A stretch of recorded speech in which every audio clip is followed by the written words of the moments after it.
Bukit Tinggi Rotterdam lewat Betawi.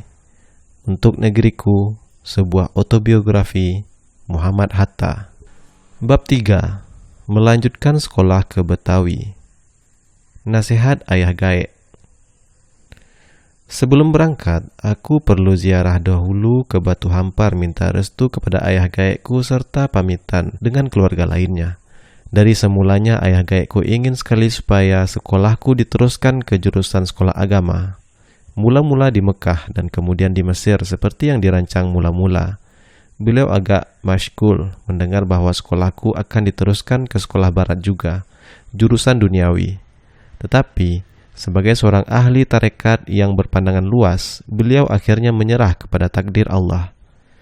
Jalan hidupmu sudah ditentukan Allah, katanya. Tetapi keyakinanku cukup kuat bahwa engkau tidak akan menyimpang dari jalan agama Islam dan Allah. Mungkin pula pengetahuanmu kelak tentang agama tidak begitu luas seperti yang dimiliki seorang alim ulama, tetapi perasaan Islam sudah tertanam dalam jiwamu dan itu tidak akan hilang. Kepadaku dipertaruhkan supaya mempelajari kemudian isi dan makna surah Al-Fatihah, Al-Ikhlas, dan lain-lainnya sedalam-dalamnya. Surat Al-Fatihah itu adalah inti daripada agama Islam, yang Al-Quran seluruhnya menjadi keterangannya. Surat Al-Ikhlas adalah pokok dari pelajaran Tauhid. Jangan yang tersurat saja dibaca, pahamkan benar-benar apa yang tersirat di dalamnya. Berbagai nasihat lainnya beliau berikan kepadaku, yang sangat berfaedah bagi seorang pemuda Islam dalam masyarakat. Ditegaskan pula oleh beliau bahwa dalam Islam, ibadat dan amal tidak dapat dipisahkan. Kedua-duanya perlu dikerjakan sebagai bekal kita dalam perjalanan ke akhirat, ke alam baka. Sebab itu, kata beliau, rukun Islam yang 5 itu dikerjakan sungguh-sungguh. Kalau sayang kepadamu Allah, hendaklah pula sayang kepada manusia sesama makhluk Allah. Aku asyik mendengar uraian beliau tentang persangkut pautan antara rukun Islam yang 5 itu. Asyik mendengarnya, tetapi sukar bagiku untuk menguraikannya kembali sebagus yang beliau paparkan itu. Beliau tidak memisahkan sifat keyakinan kepada agama yang berdasarkan kebenaran absolut dan sifat ilmiah pada ilmu yang berdasarkan kausalitas. Bagi beliau, agama ialah ilmu buat akhirat dan ilmu buat dunia. Alam ini, perbuatan Tuhan yang terindah dari segala-galanya, cukup dengan hukumnya bagi alam dan masyarakat. Ilmu duniawi yang dituntut hendaklah menjadi bantuan untuk memahamkan agama yang diturunkan Allah melalui nabi-nabi sebagai pemimpinan hidup di atas dunia yang fana ini. Perkuat iman kepada Allah dan pelihara diri supaya jangan sampai tergoda oleh syaitan. Syaitan diadakan Tuhan untuk mencoba iman manusia dengan menyesatkan dia dari jalan yang lurus. Jalan yang lurus ialah jalan Allah.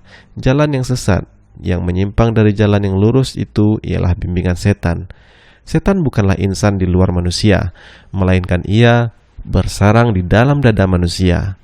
Kerjanya mempengaruhi manusia menyimpang dari jalan yang lurus dan menempuh jalan yang sesat. Oleh karena itu, carilah senantiasa perlindungan kepada Allah.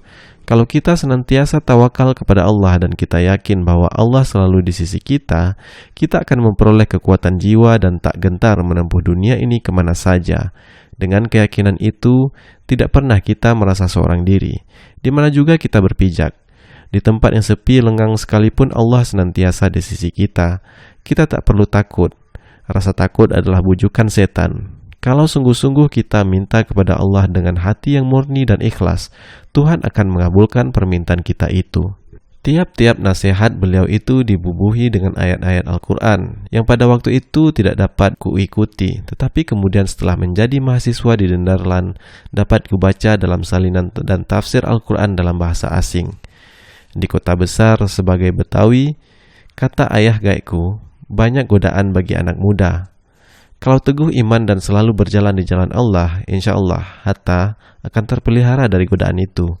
Banyak ajaran dan petunjuk yang kuterima selama aku di Batu Hampar, tetapi yang pokok ialah yang kusebutkan tadi.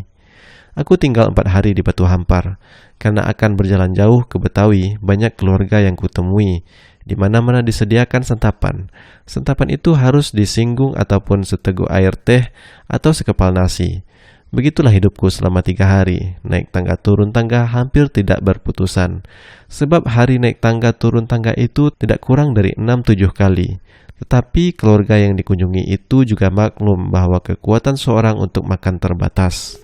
Sungguh pun begitu, sudah menjadi adat bahwa seorang tamu tidak dapat naik tangga rumah dengan tiada menyinggung makanan sedikit pun, apalagi karena jamuan makan yang disediakan itu tidak sedikit. Untung pula kemana-mana aku pergi, ada saja 4 atau 5 orang dari keluarga Batu Hampar mengantarkan aku. Di tempat saudara ayahku yang termuda yang ada pada waktu itu di Batu Hampar, Ayah Ahmad, biasanya tidak dapat aku singgah sebentar dan makan nasi sekepal dan minum air seteguk. Sebab itu, pada hari kedua aku datang mengunjunginya agak pagi, kira-kira pukul 8 sebelum sarapan pagi. Demikianlah hidupku 4 hari di Batu Hampar. Hari pertama dan pada malam hari aku berada pada ayah gaekku, Syekh Arsyad. 3 siang hari lainnya mengunjungi keluarga yang lain. Letih juga rasanya badanku setelah kembali ke Bukit Tinggi. Sebelum bertolak ke Betawi, aku sempat bertemu dengan Amir, Anas, Marzuki, Bahdar Johan yang datang dari Betawi untuk menghadiri Kongres Young Sumatera Nenbon atau JSB yang pertama diadakan di Padang. Mereka sangat menyesal aku terdapat hadir. Uang biaya sudah dikumpulkan oleh JSB cabang Padang. Organisasi kongres dan agenda di tangan pengurus besar JSB yang datang dari Betawi. Ketuanya, Tengku Mansur, tidak dapat datang berhubung dengan ujian semi-arts yang akan ditempuhnya. Karena itu, kongres dipimpin oleh Anas, Amir, dan Marzuki, berturut-turut sekretaris 1, sekretaris 2, dan bendahari. Kongres ditetapkan pada akhir bulan Juni 1919. Sebab itu, aku tidak dapat hadir. Menurut cerita yang aku dengar kemudian, kongres itu berjalan lancar dan peranan yang terutama dipegang oleh Amir. Sebagai hasil kongres yang pertama itu, didirikan di Padang suatu tugu peringatan yang sampai sekarang masih ada. Sayang, setelah Indonesia merdeka, beberapa tangan yang lancang membubuhkan pada tugu itu satu tanda peringatan yang tidak pada tempatnya. Residen Le Fabre. Kira-kira pada pertengahan bulan Juni 1919, aku berangkat ke Betawi dengan kapal KPM, diantarkan oleh pamanku, Muhammad Saleh, yang biasanya kusebut Mak Alih. Mula-mula kapal itu akan berangkat dari Teluk Bayur pukul 8 seperti biasa. Tetapi sekonyong-konyong ada perintah dari Residen Sumatera Barat, Tuan Le Fabre, supaya kapal itu jangan bertolak dulu. Setelah ia sendiri datang ke pelabuhan, diperintahkannya beratus-ratus karung beras yang telah dimuat diturunkan kembali. Alasannya ialah bahwa ia tidak suka daerahnya akan kekurangan beras dan menderita kelaparan sebagai akibat permainan cari keuntungan besar oleh kapitalis asing. Asisten residen dengan tiada persetujuannya sudah memberi izin kepada kantor dagang asing untuk membeli beras sebanyak-banyak dan mengekspornya ke luar daerah. Biasanya mereka terutama memandang keuntungan saja yang berlipat ganda, tidak memikirkan Sumatera Barat kelak kekurangan beras. Dengan tindakan residen itu, Sumatera Barat terlepas sementara dari ancaman kekurangan makanan. Baru pukul 17 kapal dapat meninggalkan Teluk Bayur menuju Betawi. Tindakan residen itu dipuji oleh pemuka-pemuka rakyat di Sumatera Barat dan oleh surat-surat kabar nasional di Jawa. Tetapi surat kabar kolonial menghantamnya sehebat-hebatnya. Ia dituduh sebagai seorang sosialis yang hanya menjalankan politik anti-kapitalis dengan tiada memperhatikan bahwa di mana-mana di Indonesia ada kekurangan beras. Akhirnya residen kena pukul juga. Tidak lama sesudah itu ia diberhentikan dengan hormat. Tetapi rakyat Sumatera Barat yang tidak pernah kekurangan beras juga kena pukul. Harga beras berangsur meningkat dari 5 sampai 60 sepikul. Beras banyak mengalir ke luar daerah, dikirim ke berbagai perkebunan barat yang berada di Sumatera Utara yang menjadi beras spekulasi.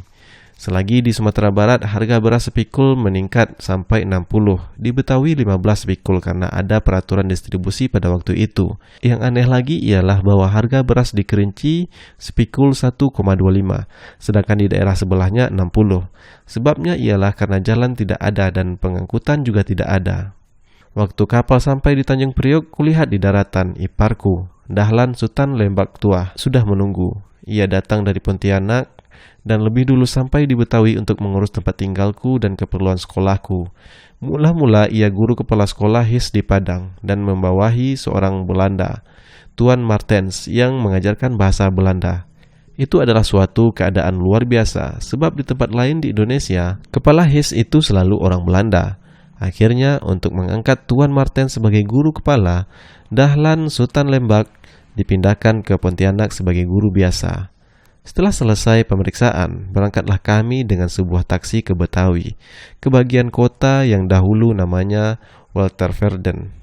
Sultan Lembak Tuah memberitahukan bahwa aku akan ditempatkan di rumah seorang sahabat lama yang bersahabat dengan dia sejak sama-sama menjadi murid di Sekolah Raja Bukit Tinggi. Aku lupa namanya, tapi ia biasanya disebut pada gelarnya Raja Bangsawan. Ia berasal dari Bengkulu. Ia tinggal di Tanah Abang yang pada waktu itu disebut Kampung Lima. Istri Raja Bangsawan yang pertama sudah meninggal. Istrinya yang kedua berasal dari Padang, namanya Zainab, anak guru Abbas, guru kepala sebuah sekolah Melayu di Padang. Pada waktu itu anaknya baru seorang anak laki-laki, berumur kira-kira 2 tahun. Selain daripada aku, pada engku Raja Bangsawan menumpang pula tinggal iparnya, adik istrinya bernama Abisin. Abisin Abbas yang kemudian terkenal sebagai seorang yang banyak memajukan sandiwara. Abisin ku kenal dari Padang setelah aku pindah dari sekolah Belanda pertama. Ia datang dari HIS mungkin tamat kelas 5 dan diterima di sekolah Belanda pertama itu di kelas 5 pula. Setelah tamat sekolah Belanda pertama, ia meneruskan pelajarannya ke Mulo di Betawi. Ia sampai di Betawi kira-kira 2 minggu lebih dulu dari aku. Alangkah gembiranya hati kami bertemu lagi di situ. Rumah yang didiami Raja Bangsawan merupakan bangunannya rumah rangka 2. Sebelah kanan rumah Raja Bangsawan, sebelah kiri rumah Engku Loyok, seorang pegawai KPM. Mereka sering berkumpul-kumpul, mengobrol dan membicarakan kehidupan sehari-hari.